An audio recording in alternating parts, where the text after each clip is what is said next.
उसके बाद देखिए न्यूनतम उपभोग व्यय, यानी अपन ने कैलोरी के आधार पर तो पढ़ा कि 2400 कैलोरी ग्रामीण क्षेत्रों में और शहरों में 2100 कैलोरी।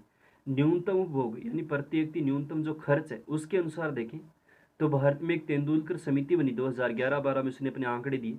उसके अनुसार ग्रामीण क्षेत्र में 27 रुपये यानी वे खर्च के अनुसार, और शहरी क्षेत्र में 33 रुपये प्रतिदिन प्रति व्यक्ति खर्च करने वाला गरीबी रेखा से नीचे नहीं आएगा। यानी इसने क्या बताया कि ग्रामीण क्षेत्र में जो 27 रुपये खर्च करता है प्रतिदिन के हिसाब से व्यक्ति, और शहरों में कितना खर्च करता है 33 रुपये प्रतिदिन खर्च करता है। इस प्रकार जो इतने रुपए खर्च करता है वो किस में आएगा, गरीबी रेखा से नीचे नहीं आएगा, बीपीएल में नहीं आएगा। तो ये तेंदुलकर समिति बनी 2011-12 में, जो उसने अपने आंकड़े दिए थे उसके अनुसार। तो इसमें यही देखना है कि तेंदुलकर समिति के अनुसार ग्रामीण क्षेत्र में कितना रुपये खर्च करने वाला, 27 रुपये खर्च करने वाला, और शहरी क्षेत्र में कितना है 33 रुपये प्रतिदिन के हिसाब से जो प्रति व्यक्ति खर्च करता है वो गरीबी रेखा से नीचे नहीं आएगा। यानी 27 रुपये खर्च कर दिए ग्रामीण क्षेत्र में प्रतिदिन प्रति व्यक्ति, और शहरी क्षेत्र में कितने किए 33 रुपये। इतना अगर कोई व्यक्ति प्रतिदिन खर्च करता है तो वो गरीबी रेखा से नीचे नहीं आएगा, यानी बीपीएल के अंतर्गत नहीं आएगा। ये प्रति व्यक्ति प्रति माह व्यय योजना के अनुसार किसने आंकड़े दिए थे, सुरेश तेंदुलकर जो समिति बनी थी उसने 2011-12 में क्या दिए थे, अपने आंकड़े प्रस्तुत किए थे। उसके बाद देखिए एक नंबर का प्रश्न और आता है इसमें, ये आंकड़े थोड़े याद करने पड़े आपको कि सुरेश जो तेंदुलकर समिति थी उसके अनुसार देखें तो 2011 में भारत में कुल 26.9% गरीब थे जो किस में आते थे, बीपीएल में। यानी केंद्र सरकार ने समितियां बनाई और उसने क्या किया, अपना अध्ययन किया, और उसके बाद उन्होंने ये आंकड़े जारी किए कि इतने लोग भारत में किस में आते हैं, बीपीएल में आते हैं या गरीबी रेखा से नीचे जीवन यापन करते हैं। और जो अलग अलग समिति बनी उसका अध्ययन करने का तरीका अलग था, जैसे किसी ने कैलोरी माना, किसी ने प्रति व्यक्ति प्रति माह खर्च माना, और उसके जो आंकड़े वो भी क्या भिन्न भिन्न हैं। तो तेंदुलकर समिति के अनुसार 2011 में भारत में कुल कितने थे, 26.9। इसमें ग्रामीण और शहरी देखें तो गाँवों में 21.65% और शहरों में कितने थे, 5.28%। ये याद करने पड़ेंगे। एक नंबर का प्रश्न आता है कई बार कि तेंदुलकर समिति के अनुसार 2011 में भारत में कुल कितने गरीबी रेखा से नीचे या बीपीएल में आते थे, 26.9%। इसमें ग्रामीण में देखें तो कितने, 21.65% या 65%, और शहरी क्षेत्र में देखें तो कितने, 5.28% या 28%। तथा रंग राजन समिति के अनुसार देखें तो कुल कितने थे, 36.30%। इसमें ग्रामीण क्षेत्र में कुल कितने, 26.05। ये रंगराजन समिति बनी थी बाद में 2012-13 में।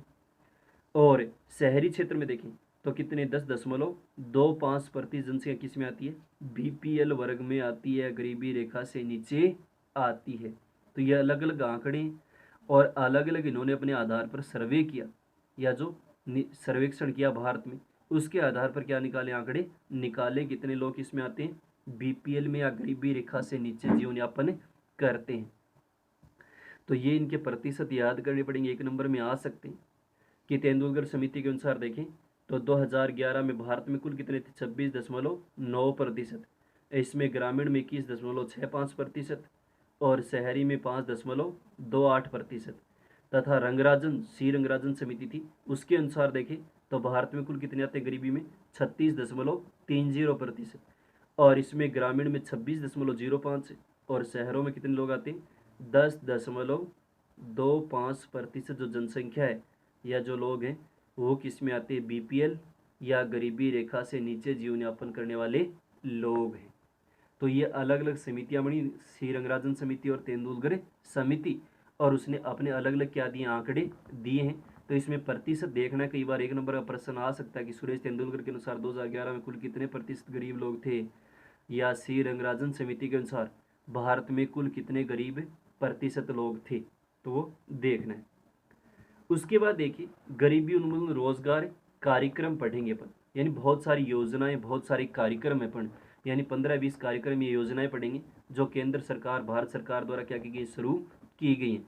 इनमें सभी कार्यक्रमों के बारे में तो नहीं आता, लेकिन प्रत्येक कार्यक्रम का ध्यान रखना है, कब शुरू हुआ था, इसकी सन एक तो याद रखनी है, और एक इसका मुख्य लक्ष्य या उद्देश्य क्या था, इतना अच्छे से याद करना है। किसी एक कार्यक्रम के बारे में पूछ सकते हैं, जैसे अपन बहुत सारे ट्राइसेम है रोजगार गारंटी है, न्यूनतम क्षेत्रीय विकास कार्यक्रम है, सूखा संभाव्य कार्यक्रम है। ये सभी कार्यक्रम देखें तो केंद्र सरकार द्वारा गरीबी और बेरोजगारी के समाप्त करने के लिए चलाए गए थे। गरीबी उन्मूलन, उन्मूलन मतलब समाप्त करने के लिए जो कार्यक्रम चलाए गए थे। तो यहाँ पर बहुत सारी योजनाएं पढ़ेंगे। इस योजना की शुरुआत कब हुई थी और इसका मुख्य लक्ष्य या उद्देश्य क्या था, वो अच्छे से याद करना है। पहला देखिए, स्वरोजगार हेतु ग्रामीण युवक प्रशिक्षण कार्यक्रम ट्राइसेम। कई बार प्रश्न आता है ट्राइसेम का पूरा नाम लिखिए, तो हिंदी में लिख देना स्वरोजगार हेतु ग्रामीण युवक प्रशिक्षण कार्यक्रम है।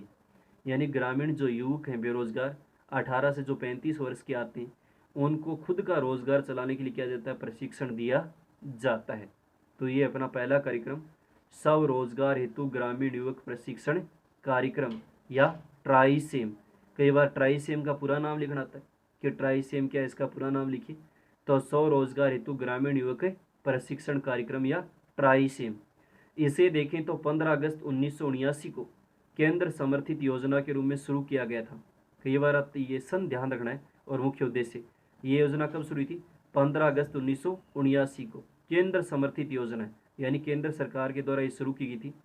और इसमें गरीबी रेखा से नीचे परिवार के जो 18 से 35 वर्ष की आयु के युवक हैं, उनको कृषि और इससे संबंधित क्रियाकलाप जैसे उद्योग हैं, सेवा क्षेत्र है या व्यापार में देखें तो स्वरोजगार हेतु दक्षता, दक्षता क्या होती है, यानी खुद का जो रोजगार है वो चलाने तो क्या कर सकते हैं, कुशलता प्राप्त करने के लिए उनको प्रशिक्षण दिया जाता है। तो इसमें इतना ही याद रखना है। या तो ट्राइसेम का क्या लिखिए, पूरा नाम लिखिए। तो स्वरोजगार हेतु ग्रामीण युवक क्या है, प्रशिक्षण कार्यक्रम है। शुरू कब हुई थी, इसे देखें तो 15 अगस्त 1979 को केंद्र समर्थित योजना के रूप में शुरू किया गया था, यानी केंद्र सरकार के द्वारा देखें तो ये योजना शुरू की गई थी। इसमें गरीबी रेखा से नीचे के जो परिवार है वो 18 से 35 वर्ष के युवकों को, यानी जो 18 से 35 वर्ष के आते हैं जो गरीबी रेखा से नीचे, उनको कृषि और उनसे संबंधित जो भी क्रियाकलाप जैसे कृषि के बारे में, उद्योगों के बारे में, सेवा क्षेत्र के बारे में या व्यापार के बारे में स्वरोजगार हेतु दक्षता प्राप्त करने के लिए, यानी खुद का रोजगार प्राप्त करने के लिए, कुशलता प्राप्त करने के लिए इनको क्या दिया जाता है, प्रशिक्षण दिया जाता है। तो ये अपना पहला कार्यक्रम है स्वरोजगार हेतु युवक ग्रामीण प्रशिक्षण कार्यक्रम। दूसरा योजना देखिए, गरीबी उन्मूलन जो कार्यक्रम चलाया जा रहा है वो एकीकृत ग्रामीण विकास कार्यक्रम है, IRDP, यानी integrated rural development programme. Hindi याद कर लेना आप, एकीकृत ग्रामीण विकास कार्यक्रम है, यानी एकीकृत ग्रामीण विकास कार्यक्रम ये चलाया गया है। ये योजना भी देखिए कब शुरू हुई थी, 78-79 में शुरू की गई थी। ये भी एक केंद्र समर्थित योजना है, यानी केंद्र सरकार के द्वारा शुरू की गई है। और इसका उद्देश्य भी देखें तो गरीब जो परिवार उनको कोई ना कोई परिसंपत्ति यानी वस्तु उनको धरोहर के रूप में दी जाए, ताकि उसका उपयोग वो करके आमदनी बढ़ा सकें और गरीबी रेखा से क्या आ सकें, ऊपर आ सकें, यानी वो अपनी आमदनी बढ़ा सकें, उनको रोजगार मिलेगा। ये परिसंपत्ति मतलब जैसे सिलाई की मशीन है, बैलगाड़ी है, कोई हथकरघा है, इस प्रकार का खरीदने के लिए सरकार क्या देती है, उनको ऋण उपलब्ध कराती है, अनुदान के रूप में सहायता देती है कम ब्याज दर पर, जिससे अपना क्या कर सकें, कार्य शुरू कर सकें, ये योजना कोई मतलब बढ़ा सकें अपनी आमदनी जो है उसके द्वारा। तो ये है एकीकृत ग्रामीण विकास कार्यक्रम IRDP। शुरू कब हुई थी, 1978-79 में केंद्र समर्थित योजना थी, केंद्र सरकार के द्वारा शुरू की थी। और इसका उद्देश्य यही था गरीब परिवारों को कोई ना कोई परिसंपत्ति कोई वस्तु दी जाए धरोहर के रूप में, जैसे दुधारू पशु गाय वगैरह, बैलगाड़ी, सिलाई की मशीन है, हथकरघा मशीन है आदि खरीदने के लिए सरकार क्या देती है, अनुदान देती है, ऋण के रूप में सहायता देती है, जिससे वो अपनी आमदनी बढ़ा सकें और गरीबी रेखा से क्या आ सकें, ऊपर आ सकें, यानी गरीबी क्या हो जाए, उनकी समाप्ति हो जाए। तो ये दो कार्यक्रम पढ़ें, और भी योजनाएं अपन पढ़ेंगे। एक पहला स्वरोजगार हेतु युवक प्रशिक्षण कार्यक्रम या ट्राइसेम, यानी इनका एक तो सन याद रखने कब शुरू हुई थी और इसका मुख्य उद्देश्य क्या था, इतना ही प्रश्न आएगा, बड़ा प्रश्न नहीं आएगा। या फिर एकीकृत ग्रामीण विकास कार्यक्रम कब शुरू हुआ था, 1978-79 में शुरू हुआ था। और ये भी केंद्र सरकार क्या थी, एक योजना थी, और इसका उद्देश्य भी था कि ग्रामीण जो गरीब परिवार है उनको कोई ना कोई परिसंपत्ति हो, कोई वस्तु उनको दी जाए, जिससे अपने खुद का, जैसे बैलगाड़ी है, सिलाई की मशीन है, हथकरघा है कोई इस प्रकार का, तो सरकार बैंकों के माध्यम से उनको ऋण दिलाती है और अनुदान वगैरह उनको दिलाती है कम ब्याज दर पर, ताकि वो अपना क्या चला सके, कोई रोजगार घर पर चला सकें और जो गरीबी है उसको क्या कर सके, समाप्त कर सकें। तो ये अपन ने पढ़े, एक तेंदुलकर समिति के आंकड़े याद करना, और एक रंगराजन समिति गरीबी कितने, और फिर गरीबी उन्मूलन कार्यक्रम जो रोजगार कार्यक्रम अपन ने पढ़े, एक स्वरोजगार हेतु प्रशिक्षण कार्यक्रम और एकीकृत ग्रामीण विकास कार्यक्रम। कल फिर अपन और योजनाएं पढ़ेंगे जो केंद्र सरकार के द्वारा गरीबी उन्मूलन हेतु चलाए जा रहे योजनाएं हैं।